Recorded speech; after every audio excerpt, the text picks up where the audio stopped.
സ്നേഹമുള്ളവരെ, കൈത്താക്കാലം രണ്ടാം ഞായറാഴ്ചയാണിത്. ഇന്നത്തെ നമ്മുടെ ധ്യാന വിഷയം വിശുദ്ധ യോഹന്നാൻ്റെ സുവിശേഷം 15-ാം അധ്യായം 1 മുതൽ 8 വരെയുള്ള വചനഭാഗമാണ്.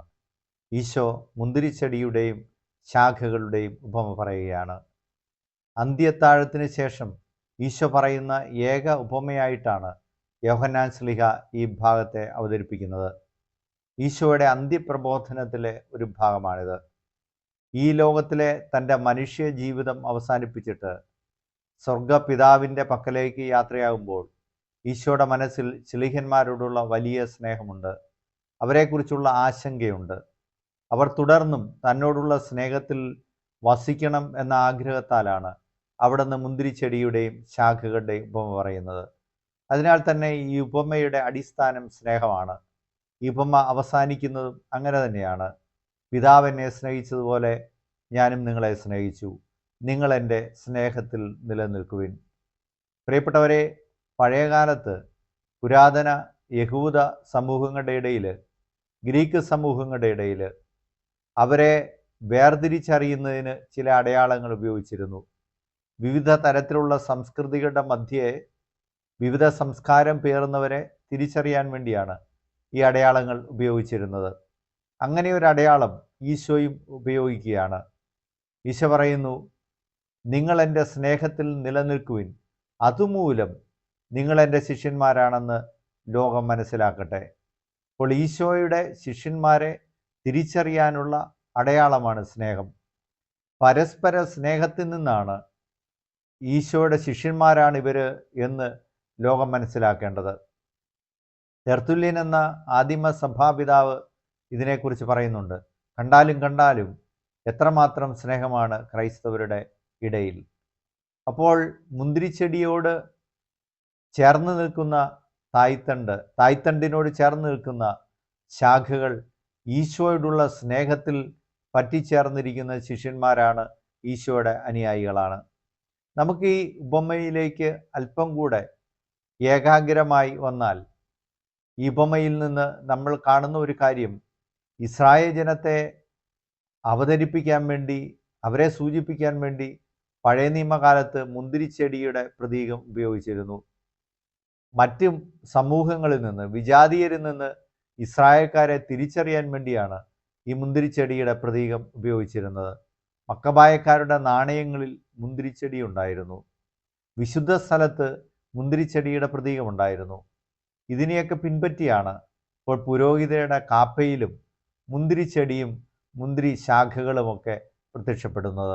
ഈ പ്രതീകം ഇങ്ങനെ ഉപയോഗിക്കാൻ കാരണമായ അടിസ്ഥാനപരമായ ഒരു ദൈവശാസ്ത്ര ചിന്തയുണ്ടായിരുന്നു. പഴയ നിയമത്തിൽ ഇസ്രായേൽ ജനം ദൈവത്തിൻ്റെ മുന്തിരിത്തോട്ടമാണ്.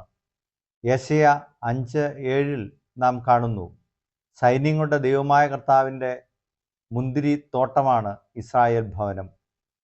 ജെറമിയ 2:21 ഇങ്ങനെയാണ് നാം വായിക്കുന്നത്, വിശിഷ്ടമായ മുന്തിരിച്ചെടിയായി നിന്നെ ഞാൻ നട്ടു. ഹോസിയ 10:1 വിശിഷ്ട ഫലങ്ങൾ നൽകുന്ന, സമൃദ്ധമായ ഫലങ്ങൾ നൽകുന്ന മുന്തിരിത്തോട്ടമാണ് ഇസ്രായേൽ. പുതിയ ഇസ്രായേലിനെ, ഈശോ തെരഞ്ഞെടുത്ത പുതിയ ഇസ്രായേലിനെ മുന്തിരിച്ചെടിയോട് അങ്ങനെ ഈശോയും ഉപമിക്കുകയാണ്. മൂലക്കല്ല്, കുഞ്ഞാട് എന്നീ പ്രതീകങ്ങൾ തന്നെ സൂചിപ്പിക്കാൻ ഈശോ ഉപയോഗിച്ച പോലെ തന്നെയാണ് മുന്തിരിച്ചെടി എന്നുള്ള ആ പ്രതീകവും ഈശോ ഉപയോഗിക്കുന്നത്. ഇവിടുത്തെ മറ്റൊരു പ്രത്യേകത ഐ ആം സെയിങ് ഈശോ ഉപയോഗിക്കുന്ന ഒന്നാണ്. ഐ ആം സെയിങ് ദൈവാവിഷ്കരണത്തിൻ്റെ ഭാഷയാണ്. മുൾച്ചെടിയുടെ നടുവിൽ വെച്ച് മോശയോട് ദൈവം തമ്പുരാൻ തന്നെ വെളിപ്പെടുത്തിയത് അങ്ങനെയായിരുന്നല്ലോ, ഞാനാകുന്നു എന്ന് പറഞ്ഞ്. ഇവിടെ ഈശോ പറയുന്നു, ഞാൻ സാക്ഷാൽ മുന്തിരിച്ചെടിയാണ്. അങ്ങനെ തൻ്റെ ദൈവത്വത്തെ ഈശോ വെളിപ്പെടുത്തുകയാണ്. വിശുദ്ധ അഗസ്തീനോസ് പറയുന്നത്, ഈശോ തൻ്റെ ദൈവത്വവും മനുഷ്യത്വവും ഈ ഉപമയിലൂടെ ആളുകൾക്ക്, ശിഷ്യന്മാർക്ക് പറഞ്ഞു കൊടുത്തു എന്നാണ്. തായ്തണ്ട് ദൈവത്വത്തിൻ്റെ അടയാളവും ശാഖ മനുഷ്യത്വത്തിൻ്റെ അടയാളവുമാണെന്നാണ് വിശുദ്ധ അഗസ്തീനോസ് പറയുന്നത്. ഈ ഉപമയിൽ പ്രധാനമായും 4 കാര്യങ്ങളാണുള്ളത് പ്രായോഗികമായിട്ട് നാം ചിന്തിക്കുമ്പോൾ. ഒന്ന്, ദൈവം തമ്പുരാൻ കൃഷിക്കാരനാണ്, ഈശോ മുന്തിരിച്ചെടിയാണ്. രണ്ടാമത്തത്, ഫലം കായ്ക്കാത്തതിനെ വെട്ടിക്കളയുന്നു, ഫലം തരുന്നതിനെ കൂടുതൽ കായ്ക്കാനായി വെട്ടിയൊരുക്കുന്നു. അതാണ് മൂന്നാമത്തെ കാര്യം. നാലാമത്തെ കാര്യം, തായ്തണ്ടിനോട് ചേർന്ന് നിൽക്കാതെ ശാഖയ്ക്ക് ഫലം പുറപ്പെടുവിക്കാനാകില്ല. അപ്പോൾ ഇതിലെ ഏറ്റവും പ്രധാന കാര്യം അത് തന്നെയാണ്. തായ്തണ്ടിനോട് ചേർന്ന് നിൽക്കുക, സ്നേഹത്തിൽ ഒന്നായി നിൽക്കുക, ഈശോയോട് ഒട്ടി നിൽക്കുക. ഫുൾട്ടൻ ജേഷീൻ പറയുന്നു, നമ്മളെല്ലാവരും സഹോദരങ്ങളാണ്. നമ്മുടെ തായ്തണ്ട് ക്രിസ്തുവാണ്. ക്രിസ്തുവിനോട് ചേർന്ന് നിൽക്കാതെ നമുക്ക് അസ്തിത്വമില്ല. സഭയോട് ചേർന്ന് നിൽക്കാതെ നമുക്ക് അസ്തിത്വമില്ല. തായ്തണ്ടിനോട് ഒട്ടി നിൽക്കാതെ നമുക്ക് നമ്മുടേതായ അസ്തിത്വമില്ല. എബ്രഹാം ലിങ്കനോട് ഒരിക്കൽ ഒരാൾ ചോദിച്ചത് ഓർക്കുന്നു. എബ്രഹാം ലിങ്കനോട് ഒരു മനുഷ്യൻ വന്ന് ചോദിക്കുകയാണ്,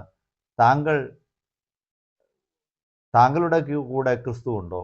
അപ്പോൾ എബ്രഹാം ലിങ്കൻ പറഞ്ഞ മറുപടി ഇതാണ്, എൻ്റെ ആശങ്ക ഞാൻ ക്രിസ്തുവിനോട് ചേർന്ന് നിൽക്കുന്നുണ്ടോ എന്നുള്ളതാണ്.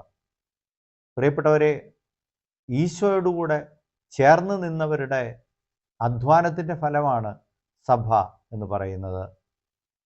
അങ്ങനെയാണല്ലോ പൗലോസ്ലീഹ, ഈശോയിൽ നിന്ന് അകന്നു നിന്ന പൗലോസ്ലീഹ അവിടത്തോട് ചേർന്ന് നിന്നപ്പോൾ ദ അപ്പോസ്തലൻ എന്ന വിളിക്ക് അർഹനായി. പത്രോസ്ലീഹ ആദ്യത്തെ മാർപ്പാപ്പയായി. യൂദാസ് പക്ഷേ ഈശോയിൽ നിന്ന് അകന്നുപോയി, തായ്തണ്ടിനോട് അകന്നുപോയി. നമ്മുടെ മുമ്പിൽ ഈ കൈത്താക്കാലം 2-ാം ഞായറാഴ്ചയുള്ള ചോദ്യം ഇതാണ്, ഞാൻ ക്രിസ്ത്യാനി എന്ന നിലയ്ക്ക് ഈശോയോട് ക്രിസ്തുവിനോട് ചേർന്ന് നിൽക്കുന്നുണ്ടോ? അവിടുത്തെ ഭൗതിക ശരീരമായ സഭയോട് ചേർന്ന് നിൽക്കുന്നുണ്ടോ? ഞാൻ എൻ്റെ സഹോദരങ്ങളായ മറ്റുള്ളവരോട് ചേർന്ന് നിൽക്കുന്നുണ്ടോ?